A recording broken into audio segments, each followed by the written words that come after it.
Minecraft is a fascinating game. Huge mountains, wide open plains, and an entire world that can be shaped on the player's whim. Yet, Minecraft's segmented development history has left some aspects of the game overlooked. I've been playing Minecraft for 13 years now. Over time, I've developed a good understanding of how Minecraft is developed, including getting multiple ideas added to the game. That's why I put together a collection of over 100 ideas I believe could improve the Minecraft experience. Today we continue our journey exploring these ideas. This is the list.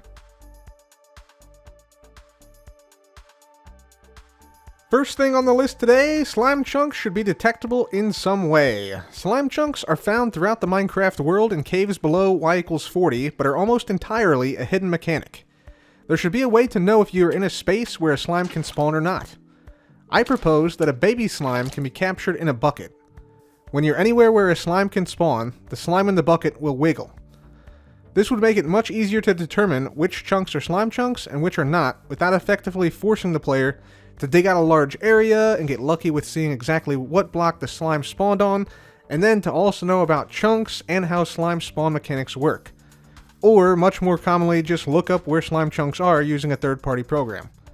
It would also serve as a nice way to introduce slime chunks to players who currently have no idea they even exist. Turtle armor should be available in all armor types.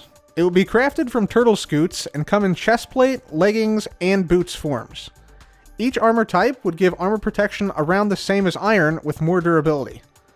The helmet would give you water breathing for 10 seconds as it does now, but the boots would also give you depth strider ability. There's really no reason not to do this, and it would complete the Turtle Master armor set. It also gives scoots another use, which are sorely lacking for the amount of time that they take to acquire and collect. Firework explosion render distance should be increased. Currently, you can only see fireworks that explode 64 blocks or less horizontally from the player. That's only 4 chunks. This means that you can shoot a Flight Duration 3 explosive firework from a crossbow and can't see it when it explodes. That's insane. It makes no sense why something like fireworks that are specifically made to be viewed from a distance can't be viewed from a distance. The main reason for this is that the firework explosion is tied to the firework entity itself.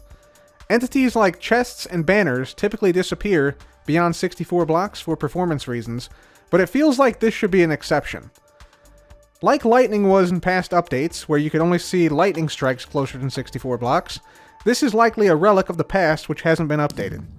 It's a shame that setting up anything with fireworks that fire automatically is mostly a waste, since 90% of the time you're within render distance, you will have redstone function, and the firework launches and explodes, but you can't see it. This really should be changed as soon as possible. I'd say if a firework explodes within the server's simulation distance of a player, the player should be able to see it. Endermites should be reworked or removed. Right now, Endermites serve basically no purpose. The only time players realistically see them is in the first week of a server if they're using ender pearls to get around, or when they intentionally spam ender pearls to get one to spawn to use in an enderman farm. Otherwise, they're basically just annoying and don't really do anything interesting. I would propose that the Endermite remains in the game as is, but can burrow into natural blocks, such as dirt, grass, sand, gravel, netherrack, and turn that into a purple-colored variant of the block. This would serve 2 purposes. 1, it gives players a glimpse of different blocks they've never seen prior and gently hints at the end dimension. And 2, it gives experienced players new blocks to use in builds. It could even do things like turn cobblestone into endstone, which wouldn't be hard, since cobblestone is just endstone in negative. Zombie horses should spawn in the stables of zombie villages. Zombie horses are a horse variant that is not currently obtainable in survival. I propose that they should be obtainable and should be found naturally in the stables of zombie villages, which themselves make up only around 2% of all villages. This would make zombie horses very rare, but obtainable. These horses would behave like normal horses and could be bred with regular horses, resulting in 50% of the offspring being zombie horses and 50% being regular horses. If bred with another zombie horse, it would give a zombie horse every time. Perhaps the zombie horses would be tamed by giving it a golden apple instead of just hopping on it enough times. It would also be really cool if the zombie horse was faster at night than during the daytime. Add a recipe book to the Brewing Stand. Right now, potions are the most obscure recipes in the game. New players, and even veteran players, perhaps do not know all the potion recipes. The Brewing Stand should have a recipe book similar to the crafting table recipe book that shows all the types and varieties of potions. Also, it should explain Netherwort is the basis for all brewing potions, because that isn't clear at all. This leads directly into our next idea that Mundane and Think Potions should be removed. If ever there was a time to use these different base potion types, it was when potion effects upon taking damage or dying were added in Minecraft 1.21. If these potions use the same awkward base potion as other potions, then Thick and Mundane potions will never be used and should be removed from Minecraft. I actually asked the developers about this, and they agreed. So next time that potions are added, consider removing the Thick and Mundane versions as they aren't used and won't be used in the future. They really only confuse players. Shulker Box Tooltips should show items inside the Shulker Box. This seems like very low-hanging fruit. Allowing players to see what's inside their Shulker Boxes would be extremely useful, as currently there is no way to tell what's inside beyond just the first 5 stacks of items. So players are relegated to placing down the Shulker just to see what's inside. Bundles, on the other hand, we can see the items inside at a glance just by mousing over the bundle. I know there are mods that allow you to do this, so it is technically feasible to do. Singed or burnt wood should be a new game mechanic. Singed wood, also known as burnt wood, is wood that has been charred to create a protective layer of carbon on its surface. How would this work in Minecraft? Burnt wood would be created when any wood type catches on fire but does not fully burn. Instead, the wood would become darker and burnt on the outside. Here's how the mechanic would work. Fire would have to catch the normal wood on fire, then after a few seconds of burning, it would turn into burnt wood. If the fire is then put out, or naturally burns out due to rain or random tick, then the wood would remain burnt. If it isn't put out, the wood would continue to burn and eventually potentially be destroyed, just like it already is in the current game. I imagine that burnt wood would be similar to how stripped logs are, except with burnt wood, the burnt wood can be returned to normal wood. Think of it like stripping the charred part of the wood off by right-clicking on a burnt wood with an axe. That would return it to its normal uncharred texture. Burnt wood would be non-flammable, as the outer part of the wood has already been burned, thus allowing players a way to build with something close to regular logs without the chance of fire. This would open up an entirely new avenue of gameplay for players by introducing something useful to the fire spread mechanic.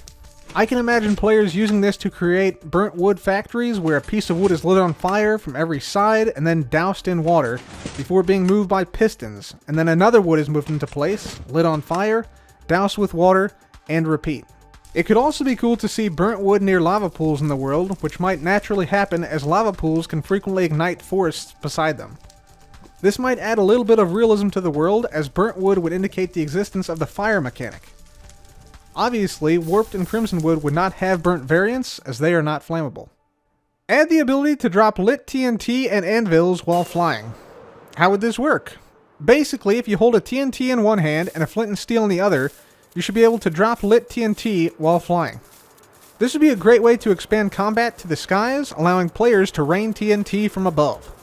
With TNT duping getting patched in a future update, this could help players quickly and easily clear areas or defeat enemies from the sky. For those saying it's too powerful, remember, you have unlimited lit TNT duping via flying machines in the game right now. Those can be used for unlimited destruction. For this, you actually have to actively play the game. This would also be a great excuse for Mojang to add a proper offhand to Bedrock instead of the embarrassment of an offhand that Bedrock currently has. Eyes of Ender should be completely reworked. Eyes of Ender should look toward the nearest stronghold, similar to how a compass points to the player's respawn point. Having the Eyes of Ender break after throwing them should also be done away with. There's not really a point to it, and it seems kind of ridiculous to have the object that leads you to the boss fight break at random 1/5 of the time. It doesn't add anything to the game except frustration for players just trying to locate the stronghold, which itself is already hidden underground. Like, who has ever been happy to see the Eye of Ender break arbitrarily?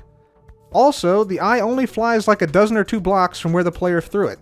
Why not have the eye stay suspended for longer, or perhaps fly toward the stronghold at a reasonable pace and guide the player to the stronghold? You know, like it's supposed to do already. When you eventually reach the stronghold, why not have the Eyes of Ender do something cool? Maybe perhaps the eyes could glow when you're inside the stronghold structure. Or, let's say you throw an eye within 5 blocks of the end portal frame. Why not have the eyes float up above the portal itself, look down at the end portal, the eye becomes big as if it sees where you're at, then they jump into an open slot in the end portal frame, if the player has not already placed eyes directly into the frame. It's a significant Minecraft moment in any world when you open the end portal, and the eyes play an important role. They should signify as such. Did you know mushrooms are a type of fungi? They're incredibly resourceful and resilient creatures. One day, they may rule the world. Could that include the Minecraft world as well? Until next time, happy crafting!